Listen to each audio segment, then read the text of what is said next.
Hello, everyone. Welcome back to Chasing Rank. Hopefully, you are doing well. What a couple weeks it has been. There's been many game weeks. There's been lots to discuss, and we've finally gotten over the Christmas and New Year hump. Join me, as always, is Damo and Dom. How we going, fellas? Yeah, not too bad, Paulie. And I think you're doing very well considering that rank. And Domo, how are you, mate? How's things? It's terrible, but enjoying the game nevertheless. Yeah, that is the fun of it. And, that's what we're here for every Tuesday night is how can we navigate our way through. We've got Ola in the chat. There's a few heads in the chat I can see. So if you are here, bang on 8 o'clock our time, make sure you get in the chat. Let us know you're here.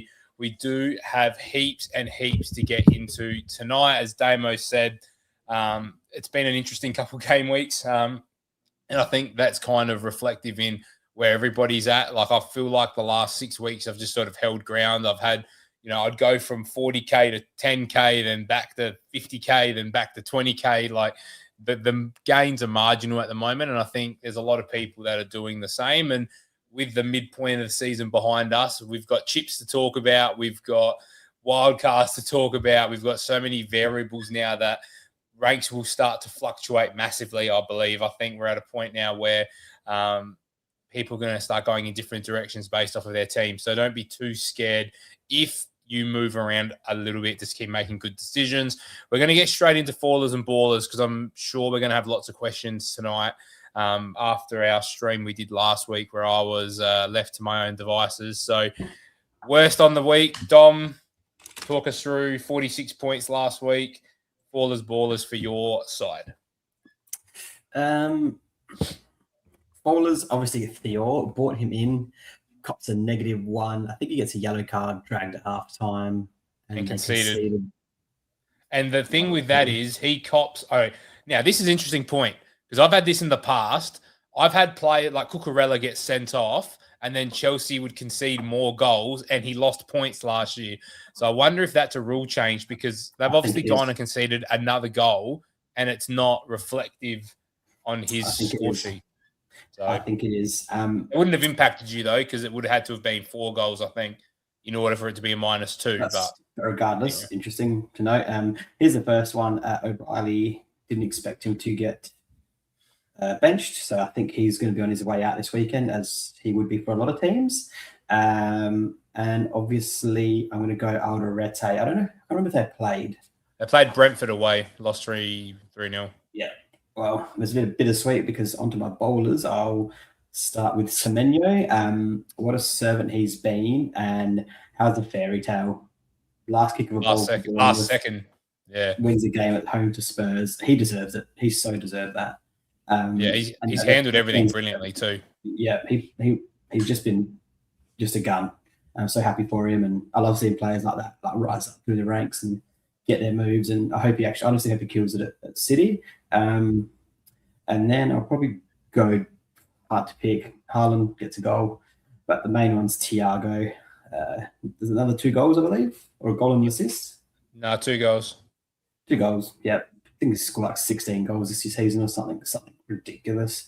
I was almost going to transfer him out, and then he's just gone bang. So he's just getting it done. Bournemouth look really good, and no one really expected this. I think a lot of people predicted them to go down. So they're sitting in 5th or 6th at the moment as well, and they're absolutely flying. And we'll cover them when we get to some predictions and some points predictions. So I'm actually up next with my side in 2nd place this week. It's been a while since I've been here, and for once I got my team set up right, and I didn't have to rely on bench points to come and save me. I did bench Ekatike, but unfortunately I benched Virgil van Dijk and his 6 points over Alderete and his 1 point. So I'm going to go faller on Alderete, but maybe I should have. Look, I think if you gave me that option 100 times, 99 times, I'm playing Alderete against Brentford instead of Virgil away to Arsenal, where I'm already carrying 3 Arsenal assets as well. It was just had to pray that, a Timber Rice got involved in the goal that wiped the Liverpool clean sheet, and that would have looked like a good move. Maybe hindsight, Alderete and Sunderland need these boys from AFCON back. I think they're getting a little bit leggy, but it was nice to see Alderete. Well, Adorete got a rest in the FA Cup this week, whilst the rest of the back four all played. So I'm actually okay with him. I think he came on, but he didn't start. Yeah, so he did. But he did play at left back against Brentford, and I'm wondering if that's a matchup thing. If they decided, Ballard was back as well, though, so just something to watch. Maybe his DC comes down a little bit playing at left back compared to centre back, but maybe it was a matchup thing with Brentford being physical with Thiago there, and maybe it was a matchup thing. So he is someone who's looking likely to be in my side this week against Palace. Similar type of style though, with like Mateta up front. So just something to watch. So Adorete, Dallo and Cunha, will pair them together really as the other two fallers for me. Dallo, a bit frustrating. He actually didn't look too bad in this game from an eye test perspective, and Cunha not playing 90. I flagged it a couple of weeks ago when we sold Bruno to Cunha and said when the games pile up, don't expect him to play 90 every week, and it's exactly what happened at 2-1. Bruno comes off, and I reckon Cunha come off just as Burnley scored the equaliser. So frustrating that they didn't just leave him out there and just say, hey, have the game against Brighton in the cup off is pretty frustrating. So we'll leave it at that with the United assets, and with Carrick coming in, we'll have to talk about that a little bit later. The ballers for me, Bruno G, I'll leave him out on an island. We've got the double Arsenal clean sheet that Damo and I both got as well, which is always nice. But Bruno Guimaraes, since I brought him in against Tottenham, has gone 7-10, 1-2-2, 10-10, 11.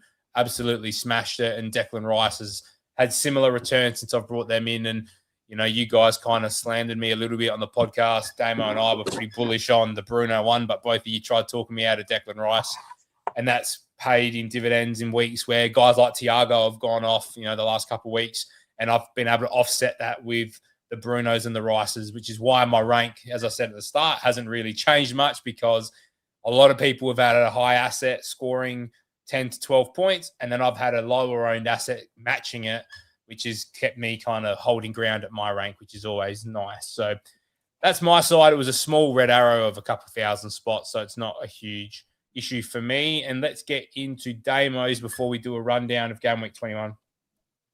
Yeah, look, ballers and fallers. I'm going to start with fallers because I think it's going to be very similar to what you guys have already heard from both of you. Dalot's been absolutely stinker. We obviously made a mistake, those that got on him. Booker was the option. Picking him up for the free, good fixtures that they had, and he's not done the business, not got the points. I echo what Paul said, though. I thought he did look good on the weekend just gone, or the last Premier League game of the weekend was FA Cup. Look, I think he's definitely someone that I'm going to have to hold until probably my wild card anyhow. And he's a playing asset for United, who still have some okay fixtures coming up, so it's not the worst thing. But really annoying when Dorgu's looked pretty good, had been pretty close to a couple goals, 5 points last week, 4-point swing. A little bit annoying that, it was a 50-50 and I'm on the wrong side of the 50-50. O'Reilly's been absolutely stinker. So much so he's already out my team. Look, it was great to have him. Me and Don got him early. It was great. But with everything going on at City, bit of Pep Roulette as well. Doesn't seem to be getting the minutes. Seems like they might have some more injury concerns at the back, so you might continue to start. But this is not the time of the season to be gambling on those minutes. This is where you need your 90-minute men, especially with the run-in. You need those players on the park to get your points. O'Reilly's not that. So O'Reilly's probably my other one. And Foden. He goes on these streaks where he's good in FPL and he's not. It seems like those points have dried up. He didn't look particularly good, I thought, in this game as well. Just not Foden of a few weeks ago that was obviously getting all the returns. So I can live with him at the moment, though, Damo. There's been a couple that he's had on a plate for Haaland, and Haaland from inside the 6-yard box hasn't buried them. I know it's not goals, but there's probably 2 or 3 assists that Haaland's not converted, which he normally would. I just think it's just not quite the level that he was when we all picked him up. We thought he was essential. He also only played 72 minutes in this game as well. We got a couple semi-final this week too. Yeah. 3 games in 6 days, whatever it is. Always worries me with outside of Haaland, like Pep Roulette. And so to see Foden only get 72 minutes. Yes, they got a semi-final of the Cup and the Carabao Cup. Yes, they've got games coming up thick and fast, Champions League as well for those teams in the Champions League last 2 game weeks, the Mellow Match Day. Yeah. Is there potential for a benching? Is there potential for lack of minutes, not even getting to 60? Yeah, so I don't know if he's the one that will make way in the future for one of my planned moves, but he is definitely a baller. A faller for this week. Ballers, obviously Bruno G. Me and Paul have had him since the same time. What a player. Love him. It's the defense and it's the Raya, Gabriel, and Virgils of the world that all get it. And I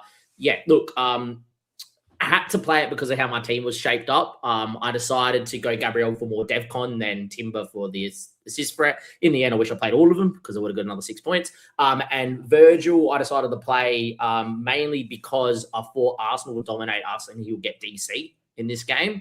Wasn't the case, but we kept the clean sheet. It was 0-0. It was probably the best result for me. So to get those 3 clean sheets from Gabriel, Raya, and Virgil really helped me survive not getting on a red arrow. I mentioned it to you, Paul, in our chat that my goal for the last couple of weeks and the next few weeks is to not fall too far behind. My team's in a little bit of a shambles and it's holding on with sticky tape and I don't have too many transfers at the moment. So to keep my rate relatively around the 150, 130K slight green arrow this week where I had no right to have a green arrow, it's really good and still leaves me in a position where I can still, assault that top 50K finish with some right moves, post game week 28. Yeah, perfectos. Let's run through the games briefly before we get into some projections. But if you have just rolled through, guys, can you please hit that subscribe button? We're really hoping to push up into the 200 subscribers. We've kind of flatlined the last couple of weeks whilst things have been a bit quiet. We're still at 189. So if you could help us get to 200 before game week 25, that would be fantastic. And also leave a big like on the stream. So the first game this game week was West Ham Forest, and I don't want to spend any time talking about this one. No. 2 absolutely irrelevant sides. I would not be going anywhere near anyone here. And thank you very much, Meow Hisper, for that subscription. So we'll get you a little shout out there on the screen. Again, this Forest is one to just watch because if at some point it turns, we know there are playable assets at Forest. We know if Sean Dyche can get things going, Gibbs White would be a good asset. Elliot Anderson as an enabler that ticks along, gets his 22 DC, gets an assist and 7 points. Again, it's not the worst play as a 4-point floor, but I wouldn't be going anywhere else. West Ham, I would not touch them at all. I've been saying that all season. Bournemouth Spurs. This is one where I want to unpack a little bit. Obviously, Semenyo leaves. I love how it says unknown there for a goal because Semenyo's now left, which is interesting. But Bournemouth is one of those ones where it's like if I don't own an asset, I'm more than happy to not own an asset at the moment. And I just want to see how things settle at Bournemouth with regards to no more Kluivert with a bad injury and Semenyo gone. What does this look like? Does Krupi play out wide? Do they go to a 2 up front? Does Marcus Tavernier become that 90-minute man who's on set pieces and penalties and, looks really solid at 5.5 million? And some of Tavernier's delivery is incredible. And with a striker like Evan Nilsson, with the delivery of delivery of Tavernier, could there be a world where we look at that as an option potentially? I think yes. Senesi, again, gets DC and an assist and 6 points. So if you've still got him, well done. But his effective ownership's down to 5%. So I think a lot of people are off the Senesi hype train, which is fair enough because I don't think Bournemouth are going to keep too many clean sheets. And on the Spurs side of things, Conor Gallagher has signed. Do I think that's going to do much for them? No, I do not. So again, we've been saying it probably for the last month as a group. The three of us do not go near Spurs attack, midfield, or defense. Anyone got anything to add before we move on? Next, and their target fixture. I think you covered everything pretty much. I'm just going to go out there and say I think Krupi is someone that's definitely going to get minutes and is definitely one to look. He does have a good fixture in game week 24 for Wolves. I mentioned this in our private chat that I'm looking at him potentially to come in that game week, maybe. But he's definitely one to watch out, put in the black book, and be like when you do your wild cards, aiming for a bench boost later in the season. He's definitely going to be a cheap way with a starting player and a good side to probably have on your bench for your bench boost for the second time you play that chip. He's scored 7 league goals or something this year off, barely any Kids minutes. Top scoring under 21 player in Europe. And he had very good numbers in League 2 last year as well in France. So, there is some pedigree there with his goal scoring. I wouldn't consider Gallagher at What's all. his DEFCON numbers in La Liga? I'm going to look him up right now. I don't know if his minutes are going to be good enough, Dom, to make it relevant. We I would know never he's pick him. we know he's a good midfielder. Like, he had that stint at Palace where, as a box-to-box midfielder, he was creative. He'll score goals. You know, are Tottenham going to be a team, though, that press from the front under Thomas Frank? Probably not. Had this been under Ange, maybe, as that 8, you know, really creating the press from the front. I don't think we need to jump into it. I reckon we just need to give it a watch and see how things go. And if he ends up being a value pick, then so be it. But I think the midfield, we kind of know who the top dogs are in the midfield anyway. I don't think we're going to be squeezing room in for Gallagher. Brentford, Sunderland.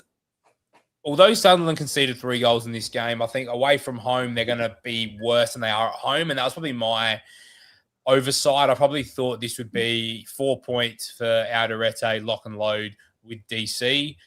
You'd say 3-0, and the chances that Brentford created, that you'd probably expect him to get there. And I think he finished on 6. So, you know, he wasn't even close where Mukiel goes and gets there. And Mukiel's been the annoying one. And the other bit, Enzo Lafie missing the penalty probably hurts us the most, because all those people with Collins and Kelleher go and get, you know, bonus points and clean sheet points there as well. Thiago, I think we've spoken about this a bit. The forwards suck. You're either, I think optimal is Haaland, Thiago, Krupi, or Haaland, Krupi, Giu, or Barnes even. So I think they're the 2 structures. I'm on Ekatike, and I'll keep him sort of midterm anyway because I've got him. But when I restructure, it'll definitely be taking funds out of Ekatike. But I don't know. Brentford's one of those sides. Damo and I were talking about it just before. They've crept up into 6th. I think they're a side we spoke about at the start of the season. I love their assets when they're playing at home, and that's sort of been the underpinning of their data this year is they just don't lose at home. So it's just, if you can set up your team around your assets like a Collins and, you know, Thiago, and, you know, Thiago you'd play in any fixture, but if you've got any other Brentford assets like Sharda, Collins, Dango coming back, if you can just find a way to play them at home and then bench them when they're away, I think you could live with that even if they haul away. What are our thoughts there? Yeah, I agree. Spoiler alert, I've already brought Thiago in for my team after there was no injury in the FA Cup. And yeah, I think Brentford have some assets where they're playing at home is worth picking up. I think Thiago's fixture proof. And definitely I wouldn't be moving towards the free forward system at all. I think look, considering how good Brentford have actually been, even though I think a lot of us thought they're going to get relegated or be in a relegation fight this year, Thiago is extremely good value. It reminds me a lot of like Chris Wood last year, where luckily last year, a lot of us in the chat, me and you, Paul, were on Chris Wood early, and it's been great. This year, it's been more like what 80 FPL did with Chris Wood. We never got on him, and we haven't really got on Thiago, and there's been a lot of points there. So, yeah, I think Thiago is definitely the best asset out of Brentford, and I also think that Kelleher is really good value at 4.7 mil, 4.6 mil as well. Reminding a lot of Flecken. That defense is still marshalling a lot of shots from distance straight at the keeper, so he's getting some save points. Also helps when he saves penalties as well. He's a pretty good shot stopper. But yeah, I think Kelleher could be the best value keeper on our wild cards in a few weeks.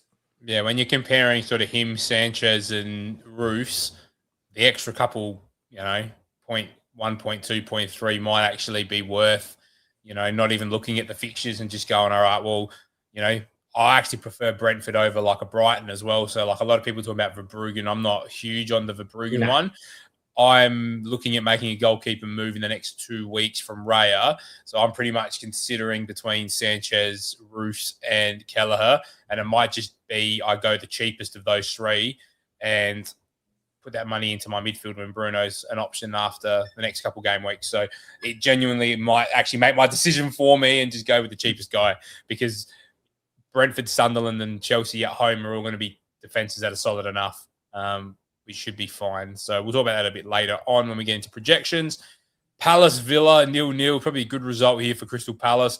As you can see by the length of their bench, not many players used in this game for Crystal Palace because they don't have any players available. So I think Senegal are playing Egypt in the semi-final of the AFCON, which probably not a good thing for Crystal Palace. I'm probably hoping that Senegal got knocked out so that Ismail Assar could come back and join this side. But it was good to see Brendan Johnson get minutes straight away in this team. Again, not someone I'm considering as a midfielder, but just for depth's sake, I think Crystal Palace just need everyone that's available, and they've got a trip up to Sunderland this week, which for me, I'm almost treating as a bit of a target fixture for my Alderete at home, again, needing a result after a 3-0 loss and a penalty win over Everton in the Cup.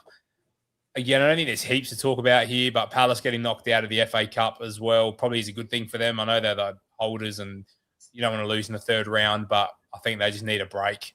So for them, it's just probably not the worst thing to happen. Whereas for Villa, I can't get a read on Villa. Like, I've not owned an asset all year, and it kind of felt like it hasn't hurt me, if that makes sense. Like, I know a lot of people have Rodgers, but I kind of feel like I can take him on. And I don't think he's the kind of guy that's going to go like 2-3, 2-3, 15, 2-3, 15. Like, he's not going to kick over like Bruno Guimaraes and Declan Rice does. So I think I'm actually content with taking him on at this point and just going, all right, let's see if you can do it consistently, because it really hasn't. And he's really just bashed up the shit teams. So it's, if you got on him at the right time, then so be it, because they had a good fixture run. But he's not someone I'm like clamoring my team around to go and get. And we'll talk about options today because I'm in that price range this week, and he currently is not in my plans. So I'll talk about that a little bit later.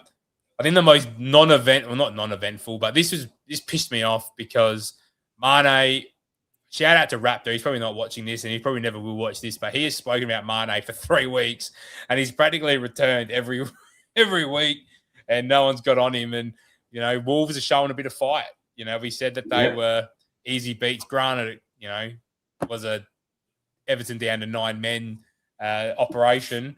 Frustrating for my Tarkowski pick, because I would have written this in massively for a clean sheet. But what's interesting about Everton is they're struggling at home and they're doing really well away from home, where a lot of other teams are really strong at home and struggle away, whereas Everton kind of pack up, set up shop away from home and take the point and take the clean sheet. Has anyone got anything they want to add? Everton Wolves, or do we just move through? I still wouldn't touch any Wolves asset. I still think they're going to struggle to even beat Derby's points tally. They've got a win and a couple of draws in 2026 already, so they're moving. I don't know. They didn't get down to 9 points here. Everton, do we really think they would have got a result out of this game? I don't think so. Look, I think if you're on Everton, you can't be on any attacker now. It's not the same attack that we're on when Drewsbury Hall was ticking over. Grealish looked good. And as well. It's not the first. Same thing. They need Senegal to get knocked out by Egypt. Yeah, correct. But I still think there's value in owning an Everton defender. Like, I'm obviously really glad I've sold Keane, especially now he's got 3 weeks, but it was annoying to see him pop up. And I'm like, man, I've sold him and he's been starting and O'Brien's been out wide. And I'm still very happy with Tarkowski. I think I've got him in my planner to move for him for next week when they play Leeds at home. And I still think he's the best one of the lot. I think getting these guys that are DC monsters who will play 90 every week and you'll run in is going to be fantastic, especially when you're looking to bench boost, especially when you're looking for double game weeks and they might get a double. They're going to be someone that you could nearly lock in. They're going to get 8 to 10 points. Yeah. At a minimum, the floor is 6 points in a double. You take that every day, right? For these sort of players. So, I think that there's still value in the Everton defense. And if Pickford was cheaper, we would all think about him as a keeper too. But I don't think we can go there at 5 point. I think he might even have gone up by now. He's above 5.5. Definitely above 5.5. Yeah, 5.6. Yeah. Cool. I don't think there's much else to talk about. All right, Dom, you've been quiet, mate. Talk to me. I want to be quiet. Fulham. Ola, get in the chat. What happened here? You guys hate Fulham. There's something going on with you and Fulham at the moment. Yeah, Fulham the last couple years, I've noticed it, especially at Craven Cottage. Was it 2 years ago with Muniz scoring late as well? There's something going on there. Oh, and at Stamford Bridge, there you go. Harry Wilson, I mean, I wrote that one off completely, more because I'd had other priorities and thought, he won't carry this on when the fixtures run out. And bloody hell, he's kept going. I think he's even got contributions in the FA Cup this weekend as well. And he's just absolutely shitting it in at the moment. He's gone crazy. So, you've brought in Raul Jimenez as well, which is yielded just a couple returns for you the last couple of weeks as well. No, I actually benched him like an idiot. Oh, that hurts. So That hurts. Yeah, it's anyway, from the Chelsea perspective, just obviously no manager in this game as well. So yeah, a bit of a rabble at the moment. Scoring goals still. So if you're looking at assets, still something there's one I'm looking at. Keep in mind for your attacking nets, and it's Cole Palmer, I'm guessing. Nope. Edin's Your all- new Edin's number all. 10. Your new number 10. Number 8, Enzo Fernandez. Yep. Palmer off to the right, Neto on the left, Enzo in the 10. I think Palmer it's does- Palmer 6.6 always looks million. better on the right. He does look better on the right, but the money Agreed. is hurting, and there are some concerns around his groin still. And I think I've learnt my lesson. If someone's had a monster injury, do not beep, touch them. Yep. And Until I'm next season. worried that in a World Cup year, Palmer is just going to hobble his way through the season to try and prove that he's fit for the World Cup. He'll go to the World Cup. We have a shit preseason again. I am going to back in Enzo Fernandez, who came off the bench in the Cup and, from all reports, looked all right as well. I mean, I didn't Scored see an your assist. game. Yeah. It So was a I championship think team.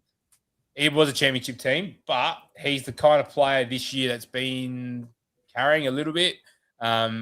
We know that given the right circumstances, he'll be on some set pieces, potentially on penalties with Noja Pedro starting. It looks like Delap's going to be the striker as well. I think with Andre Santos and Liam Rosina, might force Reece James to right back, and then it's Caicedo and Santos pivot. So then you get Fernandez in the 10 at 6.6 million. I think he's the Chelsea asset to buy. That's my early prognosis. Obviously, I have to kind of make a decision this week, which I don't love. The fixture's good this week, though. Off the top of my head, I'm just trying to bring up on my other screen. It's Brentford at home, so I think there's goals in that. I don't really want to make that move this week, though, personally. I'd like to wait a week, but as a Semenyo owner, I don't think I can take the chance of Semenyo walking in and playing consistently at City. So at 6.4 million, I think that's just a no-brainer. Thoughts, Damo? Yeah, look, I've already got him in my planner to be the one that I replace Binte with. But I can't do it until game week 24 because I've got lack of At West Ham at home. Yeah, I think that's a good jump-on point for a Chelsea asset. They go West Ham, Wolves, Leeds next 3, and then you're kind of in your wildcard window anyhow. You know, you can start thinking about wildcard game week 27, 28 onwards, 3 hits, that sort of thing with the, second half of the year fun. But yeah, I think it's a good jump-on point. I think considering what, hopefully I pronounce his name right, Rossinier, their new coach, has done, for Strasbourg, it's going to be a 4-2-3-1. It's going to be with a very aggressive 10. And Enzo seems to be the guy that has been pinpointed for that. And, I owned him previously, and maybe to my detriment, even though everyone was clamoring for him to be this great asset, and he was in the right areas, not getting it, Different system.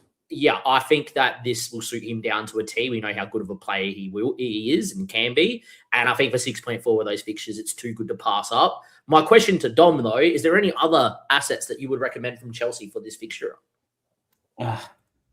Pedro Neto, I touched on him a couple of weeks ago. I think if you're going someone, Enzo's the safer bet, then Neto, and then Palmer probably. That's your order. I wouldn't touch a defender. I definitely wouldn't touch a defender. You're paying $500,000 more for Neto, though, as well. That's the issue. Yeah. Yeah, you go Enzo safe. A bit of a point of difference. Neto's a good player. You go as well. His minutes are normally quite good, but new manager. Do you muck around with new managers? I think there's just too many wingers as well. Yeah. Where at least for Enzo, he's going to practically play in the 10. So I think with Brentford, Palace, West Ham, Wolves, Leeds, Burnley, that's a run of fixtures I want a piece of, and he's only 10% owned. So I am heavily going there over Rodgers is the decision I'm making this week, and I think it will be Enzo as my 5th midfielder. That sounds juicy to me. Anyone on the Fulham side of things that we're looking at, fellas, or no, not really. Not really. I don't know what to make of Fulham. They look decent, and then they don't, and then they do. I think if you were on Rail previously, very well done to you. And he just keeps starting him because he seems to be playing. The run's decent.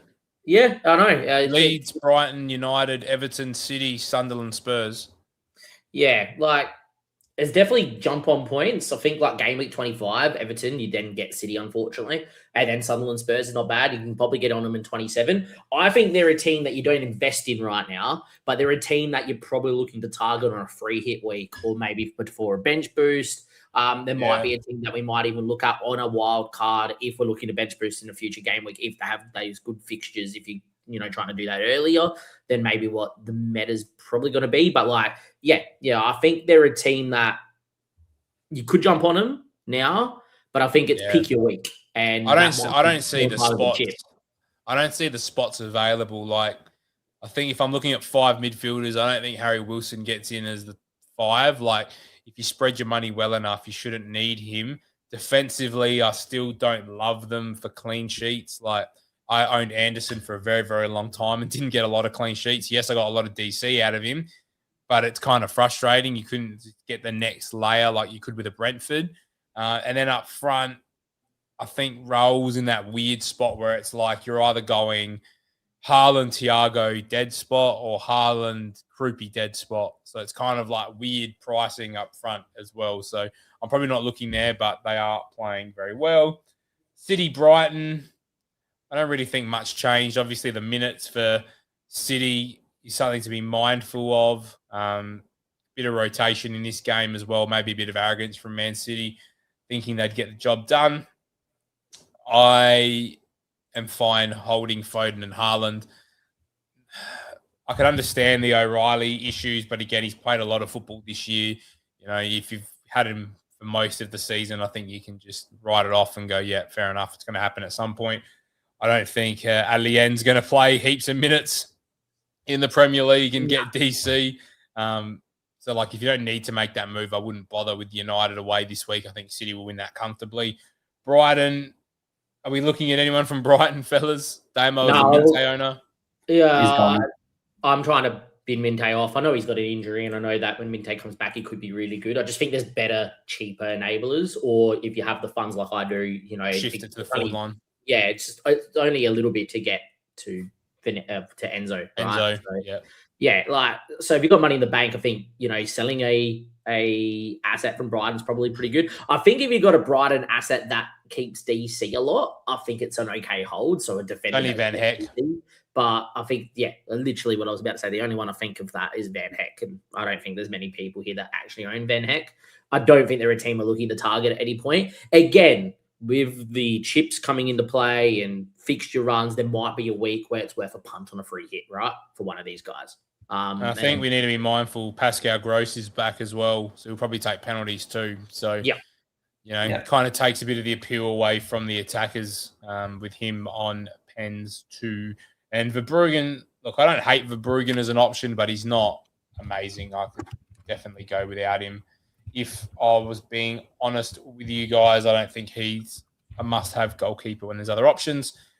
Burnley United, just so frustrating that the second goal was a great finish as well by Anthony, which takes a point away from Dalot as well. And from Dorgu, I mean, Dorgu's ball to Sesko for that second goal was brilliant as well on an absolute platter. And away it went. And even for the Bruno assist, I think that was pretty solid. And Bruno played 90 in the Cup this week and he looks back, ready to go. So I think post the City Arsenal, the two fixtures, Bruno is definitely someone who should be on the radar. But other than that, I would not be going near anyone in either of these two teams, unless you guys have anything to talk about. We'll move on. No, I think that we probably don't need to go for any of these two teams. But I think if you have an asset from either of these two teams, it's probably worth holding over this little period. Again, I think,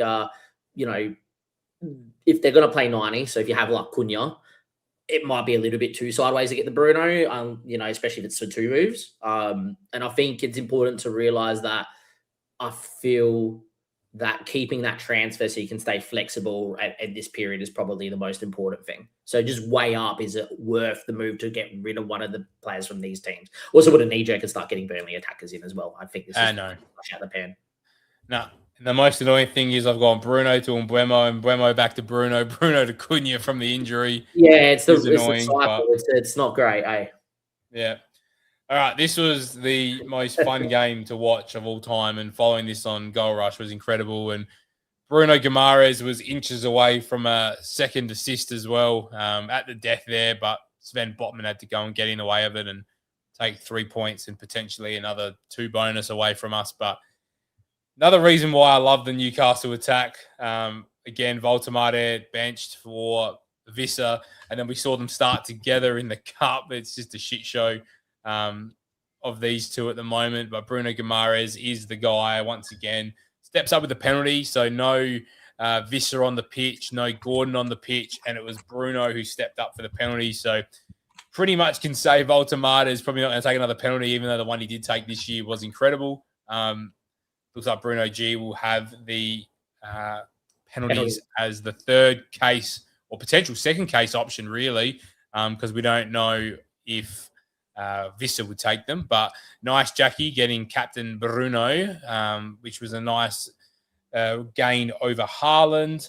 Leeds, I was really impressed with Leeds. I know they crumbled a bit at the end there, but I think that's just a fatigue thing, playing lots of games in lots of days with the same squad, and they had players cramping up and really struggling sort of post 85 minutes, which was annoying to see. But I think Newcastle defence, we're still seeing that it's not as rock solid as it once was. So I'm quite happy going against the Newcastle defence. Their fixtures are starting to turn and be a bit tougher as well. But Bruno Guimaraes, I still think he's just someone you could plug and play every week. Anyone got any thoughts on this one? Yeah, I agree. I think Bruno is definitely the best option. I think that Leeds are looking quite good. And since that system change, like, I don't know how long ago it is now, 5 game weeks, 6 game weeks. I really think they do look good. And I think there's definitely assets that we could look to target on potential bench boost in the future for Leeds United. So, especially if Aronson's going to play up front in a 2. Yeah, I know. Nuts, isn't it? So, yeah, I definitely think it's worth looking. And again, one of those teams to keep in your black book, especially this time of year, who's got the doubles, who's got playing during the blanks, etc. And yeah. And then Arsenal-Liverpool, probably not a whole lot to talk about in this one. Couple half chances for Liverpool, a few free kicks. Conor Bradley hits the bar from a big mistake, and that would have changed the game massively had that fallen off the underside of the bar. And then Gabriel, in the dying seconds, gets up at the back post and hits Gabriel Jesus and rolls out. And Martinelli has one opportunity where he cuts inside and hits it straight at Alisson. And bar that, Liverpool kind of just did what we needed to do without turning it into a football podcast. We came with a plan and executed it perfectly and thought we were the much better side in this one, albeit all the Arsenal fans on YouTube thought otherwise, but they're always going to think that at home. So I don't think anything from this game really changed my mindset. It would just be nice if Liverpool could turn up and play this way every bloody week because we look quite good. Damo, far away. Yeah, look, I think there's a massive talking point out of this game for a fantasy perspective. And look, it's not great that Conor Bradley goes down and does his ACL. I think this locks Frimpong in every game, every minute moving forward. Yeah. We have no traditional right back. Salah's likely going to be back by the end of AFCON I think Senegal will be Egypt. So pretty soon, which means we have a right winger again.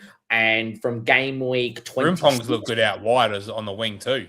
I think it's great. And I think that there's going to be more of a world where we look better without Salah. Salah starts, plays poor, and Slot will just rip him off and Frimpong will move forward for the last 20 minutes. And he starts right back. Game week 26, we have Sunderland. Then we go Forest. Then we go West Ham. Those are the next 3, right? From 26 to 28. I think that we all should be probably, if we got the funds, that Frimpong probably is going to be a buy in a couple game weeks time when you get past the Newcastle Man City fixture. Yeah, he's someone I'm looking at. Did you see his goal this morning as well? Yep. I think he's fantastic. Good footballer, needs minutes, has been injury prone first half of the year. I really do think, and look, I don't want to make this a football podcast, but Liverpool defensively over the last few weeks, not too bad. Liverpool, even when we were in poor form, were putting up good XG numbers. We just kept conceding, right? usually sides like that regress to the mean. Look at Fulham, like last year, kept putting up good numbers, kept conceding towards the end of the year, looked okay. Man City last year had great XG, kept conceding. This year they go by a keeper in Donnarumma. Now they're keeping quite a number of clean sheets. So yeah, I think that there's a lot of potential in the Liverpool team. So I think Frimpong is definitely an option. Also think calling out that the fact that Wirtz looks to have settled and he's looking really good. The movement's looking great. I own him, which is fantastic. Him and Ekatike this morning as well. Yeah. Very good together up front when they come on. Correct. I'm almost tempted to sell Foden and keep Wirtz when I want to bring Bruno Fernandes in a couple of weeks, but I don't know if I will do that. But yeah, I think Liverpool, I wouldn't go, oh my God, we need to get free assets from Liverpool. But I definitely think with fixtures coming up, there's definitely a world where you could own 1 or 2 Liverpool assets. And Burnley this week's quite nice as well. Yeah, look, if I had 4 or 5 free transfers, I think I'd be bringing Frimpong in. Unfortunately, I had 0 because I've already used 2, and I've got other spot fires. But yeah, I think Liverpool is definitely a team you can start looking to get on. Yeah, I think get on the curve because especially if we can get Gahey done as well with a bit of interest now, I'd say stump up and pay and just do it now. Like, what's stopping us? Why wait now till next season? So that's the recap from the week just gone.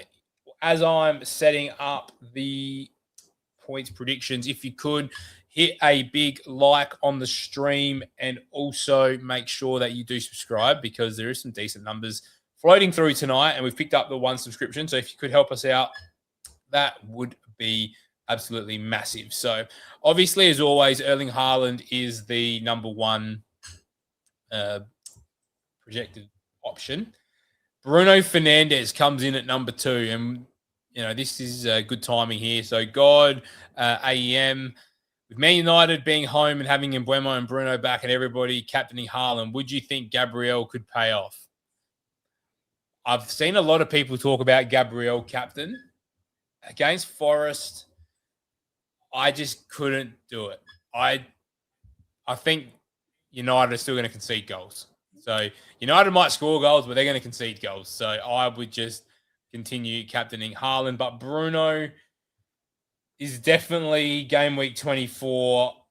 I can't see a world where he will not be in my team. Whether that's at the expense of Cunha or it's Foden, one of those 2 will move out the way for Bruno. And until he's off on a stretcher, he will be in my team because Bruno is my type of FPL player.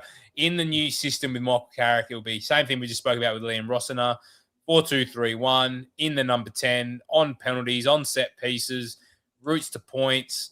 Give me Bruno Fernandes every day of the week at 9.1 million. So I wouldn't do it this week and I wouldn't do it next week, but from Fulham onwards, I absolutely love Bruno. Dom, has your views on Bruno changed at all as a very anti-Bruno person? Are you going to eventually get on with us and start reaping these points? Get on him out of principle. But yes, I would buy him. Yes. No, he's a definite option. Saka's an interesting one. I am more than happy taking on Saka at the moment, especially with the way Madueke's playing. Madueke's been in really good form. And I think with a lot of games, the appeal of Saka 90 minutes isn't there at the moment. And sharing penalties with Gyökeres when he feels like Gyökeres needs a boost. Pay the 7 million and get Declan Rice. I've been screaming it for weeks. And I'd just do that if you really want. There he is. It just makes the argument for me. Points per start. Rice is better. He's 3 million cheaper. Just go get Declan Rice. He's better for DC. A bit less attacking threat, but you get the same assist threat because they take the opposite corners. So you just got to pray that the corners fall more to the left than the right, which is recently I've been watching that with a bit more intent the last few weeks, and a lot more corners have been going to the bloody right-hand side, which is annoying me. So I need Martinelli and Trossard to pick their shit up and start taking shots so the ball can go out on the left instead of shooting and getting his own bloody corners. So that's the only annoying part, but it would be nice. Ekatike coming in here at number 5 or 6, Damo. Talk me through Ekatike short term.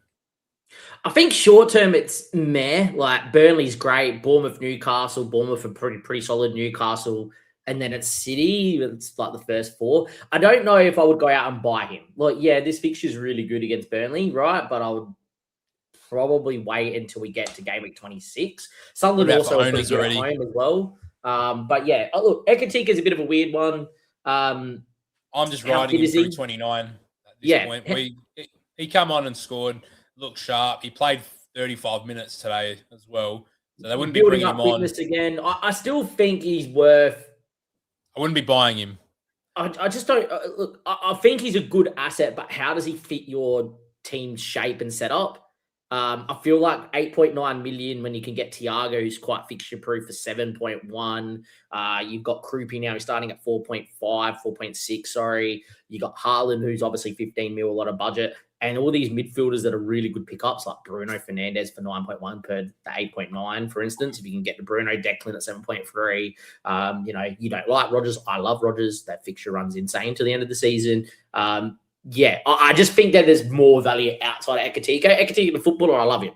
But as the fantasy asset, I don't know if I would go out my way to buy him. Maybe it's a 1 week punt and then transfer him out this week. Yeah, I think 26, 27 is more the time that you'd be looking to get on Ekatike. Yeah, look, he's someone for me. I'll probably just ride him through to Wolves. Kind of forces me to not play the wild card. Allow me to see how the doubles and blanks are going to fall going into 30, 31, 32, 33, 34, restructure and hit the back end of the season really hard. So if you told me I was going to be playing 3-5-2 from now to game week 29 and he's my second striker, lock and load, I don't have to think about it. And let me deal with my defense and really my midfield at the moment. And my midfield's fine, but obviously I want Bruno in. So kind of means that I've got 3 transfers in the bank, using one this week. So going to next week, I have 3 transfers in the bank. I'll sort out David Raya, get Gabriel in, and then I'm in Roll Town again till 29, which is a nice spot to be. Speaking of Gabriel, there he is, very much on the radar, big time for me. I think he is the number 1 asset in the game. Haaland's Haaland, but Gabriel it hurts watching Arsenal and not owning him and watching that corner come in off a Madueke assist. I was like, oh, God, here we go. Like, he's going to kill my rank completely. Last game of the game week as well. So grateful that he put that wide. Foden goes United and Wolves, and this is why I like the Foden-Bruno switch, because you then go Tottenham, Liverpool, Fulham, Newcastle, Leeds, Forest. Isn't the easiest run. There's Champions League, there's Cup, and I think Foden will have some rotation in there, whereas a Bruno Fernandes now has one competition and it's the Premier League. I love it. No FA Cup, no Europe. I'm very much making that move probably in game week 24 and probably running Cunha and Bruno until I'm annoyed of Cunha. So, and seeing what it looks like in the Carrick system as well, because obviously they're going to a front 4 from a front 3. So we'll see what that looks like for Cunha playing probably off the left instead of the 10. And that was the role we saw him play really well at Wolves. So I think we could see some good progression there. There's Cunha and then Thiago. So I don't think there's heaps here. I mean, Mbeumo pops up. Again, we probably see him in a bit more of a traditional role off the right as well, instead of playing that right 10. But might actually hurt Mbeumo a bit more because he was so central and so advanced in that old system, where that's why we picked Mbeumo. So don't be surprised if Mbeumo's actually forced a little bit wider and now Bruno's kind of taking a bit more of the central channel in those runs. Damo, more from a coaching perspective, I know we haven't watched Borough and Carrick, so it's hard to comment on the way he plays, but just how can we analyse the 3-4-3 into the 4-2-3-1? Remo was the outball previously under Amarin. He was the highest of the players. He was even higher than their striker, than their 9. Their 9 dropped and did all the pressing work, and Remo sat wide and high.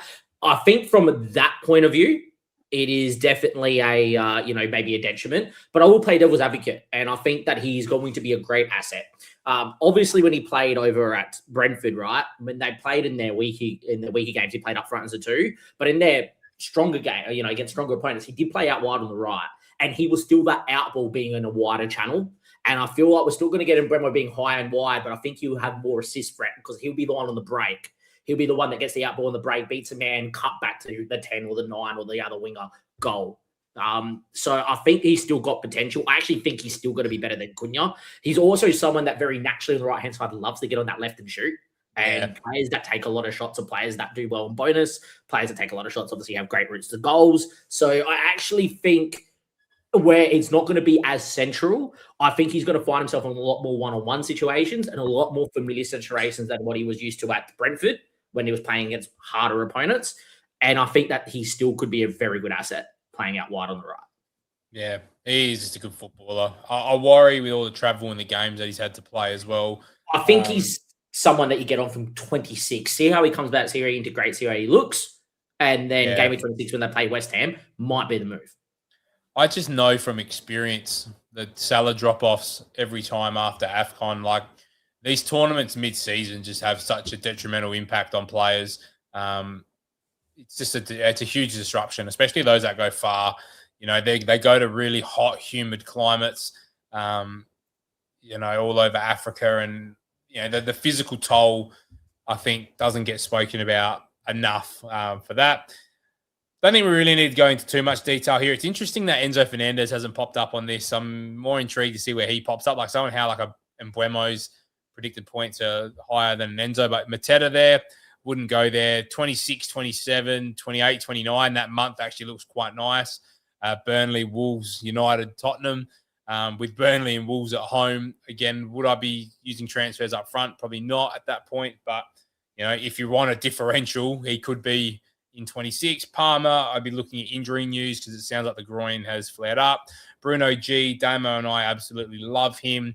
And I feel like you could just plug and play him every single week and, you know, he's going to ride the bumps. Yeah.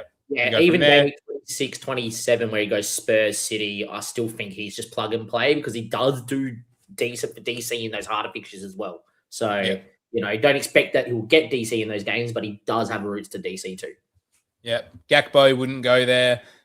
Ahmad, I probably wouldn't go there. I feel like in this Carrick system, he'll be more out wide than at right back. So, you know, he'd be fighting with Mbuemo for minutes in that system. Odegaard wouldn't go there. And there's Enzo Fernandez. I think Hub, they got his minutes at 85.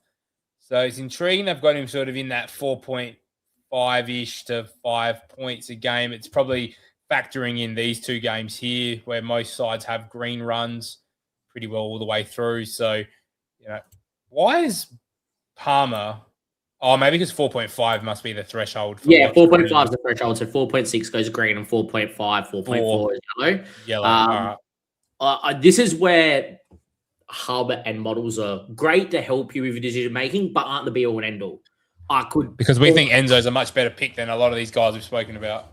Correct. It's because they're factoring in 90 minutes and this and that and where they're playing and, you know, etc., which is great. It's good that the Hub does that. Really helps with our decision making.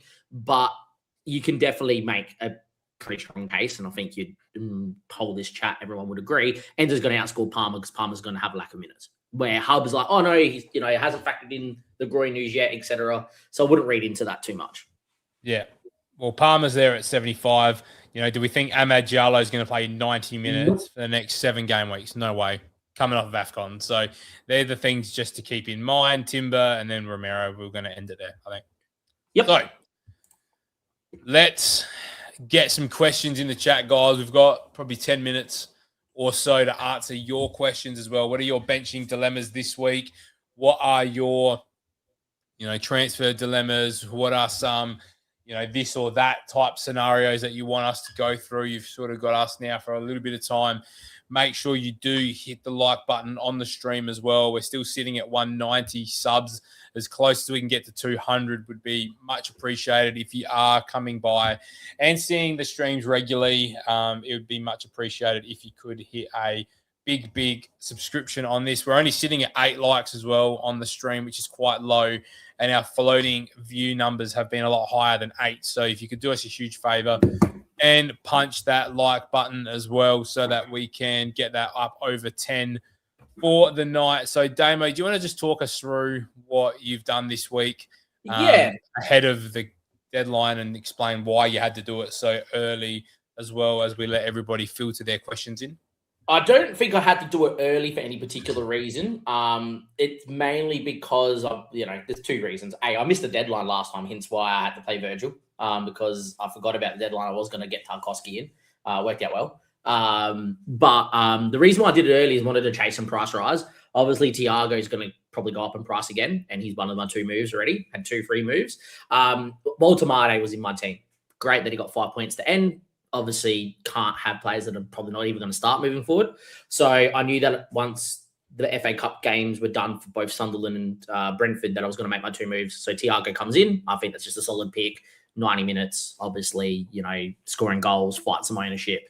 And especially where I know that my team ain't going to be perfect for 3-4 weeks, to get people in that are still going to help me with ownership or fight against ownership and help me keep my rank probably makes the most sense. Secondly, obviously at the back, I knew I needed some surgery. O'Reilly was an issue, and to fund, Bruno Fernandes in the future, maybe a couple other more aggressive moves to help me chase my rank and to put money back into the team. Take that O'Reilly cash that I've had banked up for quite a while, sell him, and move to Mukiele, who I think is the best of the Sunderland defenders to buy. I think Alderete is very good too, and I think it's very close. But yeah, Mukiele obviously has been doing really well for DevCon and has some goal threat as well. Good fixtures. And I think running 4 premium defenders and then 1 from Sunderland is probably the way forward, and why I went to a defender that was at 4.3 million instead of maybe an asset, another one at 5, or going to Frimpong at 6, because it allows me to go and get now, obviously, when I want to, Fernandes, and potentially punt on Frimpong in the future. Yeah, I like it, and I like the 4 defenders as well. If you can go 4-5-1, that's probably the most OP formation now, I think, at this point. I think the 5 midfielders are a must. I think you just take the money out of the second forward and just go 4 incredible. You have your Gabriel, Timber, and 2 others. For me, it would be Tarkovsky. And whether you go attacking with Frimpong or you go and chase another DC merchant that has goal threat, your Lacroix, if he was in a team that weren't dying, you could have that, or you could have Munoz coming back as well, who's just, I don't think many people are talking about Daniel Munoz, very close to a return. And I think if the Palace fixture turning around in the next 5 weeks, you could go Daniel Munoz as that 4th premium defender to go with your 5. So that's what I would be looking to do. But I like the thoughts behind your choices there, Damo, which is brilliant. We've got a couple questions here.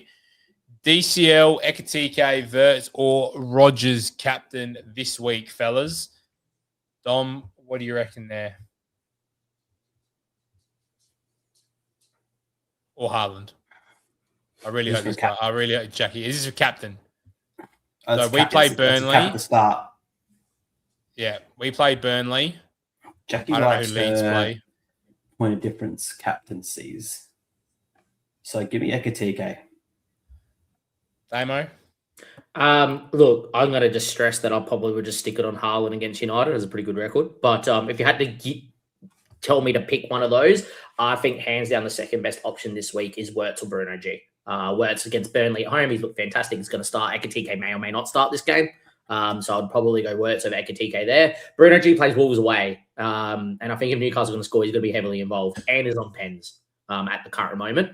So I would say... Gordon's the number 1 taker. I think it's pretty close if you're looking for a differential between Wirtz and Bruno G. But I like those shout. I like the Wirtz shout as well as a midfielder. You get the extra point for the goal. Wirtz more likely to play 90 as well. Ekatike probably play 75, 80 at home. I'd go Wirtz out of that list. Ideally, I think. Who do Villa play? Villa play Everton at home. I don't like targeting Everton as a captainable fixture because they can defend quite well. I think Rogers is fantastic, and his fixture run is outrageous if you go and investigate until Gameweek 38. I don't think they play a team in the top 6 now until the end of the season. So yeah, I think Rogers is a good asset, but not one I would be captaining. Have we played Villa? We haven't played Villa twice yet. Have we? I'll tell you right now. They still have to play us. Yeah, so maybe it's 1.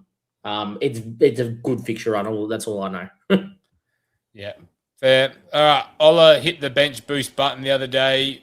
Should Ola take a hit to fix their bench? Because I'm assuming they must have Giu sitting as their 3rd option on the bench, and they can't cancel the bench boost. So is it worth taking a -4 hit to get a playing option? There was a question in there. Jackie thought you could deactivate it. I don't know whether you can or not, and I'm not game enough to try it. It says it can be cancelled at any time before the game week deadline in the rules. Well, there you go. So hopefully you can. Jackie, Yeah, That's for sorry, Ola. Ola's the one. I would definitely go in there, go on the website if it's not letting you on the app, and you should be able to toggle it back off. Because I've literally just clicked it off on the fantasy website. The points scored on your bench players in the game will be added to total score. It can be cancelled at any time before the game week deadline. This is obviously not a great bench boost time. To the question of should you take a hit for your bench boost? In a double game week, I would. Yeah, I think that's the stipulation. I think in a single game week, definitely not, because you'd rather have the -4 points, unless that player's got to definitely get you a 0. So let's say it's Croupy. May not start, may come off the bench, may get 30 minutes. Definitely not. I would not take a hit. I think in a double game week and they have a good fixture, yeah, because you're going to get 2 bites at the cherry on the bench boost. But yeah, this is definitely not a game week, the bench boost, and I'll go cancel that, Ola. Yeah. Nice. And I think with that, we'll whip around the room and go through what we're planning for this week. So I'll start. I'm likely, at this stage, it's interesting because Semenyo was flying in sales when he was announced to go to City, and that has completely slowed down to the point where he's not even predicted to go down this game week, which is nice because that's just giving me time to make sure Enzo gets through tomorrow against Man City. To look at that, because if he does get injured or there's a concern, I can at least pivot to someone around the 6.5 price, but I don't really like anyone else in that price range anyway, if I'm perfectly honest. So, I might even, if say Enzo, God forbid, does get injured, I might even just run it with Semenyo and pray that he starts against United. But I really want to get Enzo in as that 5th midfielder. So that's what I will be doing this week, with the option of making some moves next week. Dom, have you had a chance this week to think about your moves, or is it too early? I've got Minte and O'Reilly still, and I've got 2 transfers. So I'll probably be moving them to along. Where I go, I have absolutely no idea. I don't have an Arsenal defender, so I'm kind of leaning towards that. With their run, Forest, United, Leeds, but they're not like easy fixtures, but Arsenal best defense. Yeah. So probably go there, and the midfielder, I don't know. I'm so undecided. There's so many good options at that middle of the range price point. So if it's Enzo, if it's Bruno G, along those lines. Yep. Damo. Yeah, as mentioned, I've already made my 2 moves, which was Thiago Mukiele in for O'Reilly and for Waltemade. Both are going to start. It's going to be 4-4-2 for the game week. Dalot will go to the bench, probably ride the bench. Same with Minte for a bit. That I've been on 1 free transfer, 2 free transfers this whole period, which has been a bit annoying. And shout out to people to roll their transfers. Having that flexibility is huge. With that, I've already planned that my next move, if there's no injury, is Virgil to Tarkowski to get Leeds, and then a roll to allow me for 2 moves to go get Bruno Fernandes and 1 other midfielder for Minte in game week 24. Probably will be Enzo Fernandes in that game week as well. But that's my initial plans at the moment. Unfortunately, when you're in my situation, you need perfect world. You can't cop injuries or whatever to be able to do all this. And this is where you're in a little bit of trouble. There is a world where Damo might need an early wildcard if he cops a few injuries and suspensions all at the same time. So, yeah. Yeah. Nice. One quick one there. Would you bench Semenyo and play Rodgers? Yes. I would. Like, if you don't know with Semenyo, and if you don't have to sell, then I don't hate it. Look, I don't have to sell Semenyo. I could play Tarkowski against Villa or Dalot against City. I'd rather just get on Enzo because I want Enzo. And it feels gross benching Semenyo. But again, I'm just going to rip the Band-Aid off. I know I've got money tied up in him. He's up to the 7.6. I don't know how I see what my thing is. I've got him at 7.4 as my sell price, but I don't know what I paid. I don't remember what I paid for Semenyo. Doesn't matter. You still got him. He would have been 7, I reckon. I think he was 7.5. So yeah. Anyway, it's fine. I think if you have to play Semenyo for what it's worth, I think he starts this week because it's United, and he gets 60. Unveil him. Yeah. I think he starts as well. I've just had this feeling where he starts. Yeah, I do too. I just don't think he gets 90. Yeah, no chance. Alrighty, well, that's where we'll leave it. Another Tuesday night, just over an hour. On your way out, guys, as well, could you please leave a big thumbs up on the stream and also hit the subscription on the subscribe button for us. We are chugging along, trying to get to 200 subscribers by game week 25, which would be brilliant for the channel. So if you could help us get there, let us get there all together and help you guys chase your ranks. Wishing everybody green arrows this week, and we'll see you next Tuesday for another stream.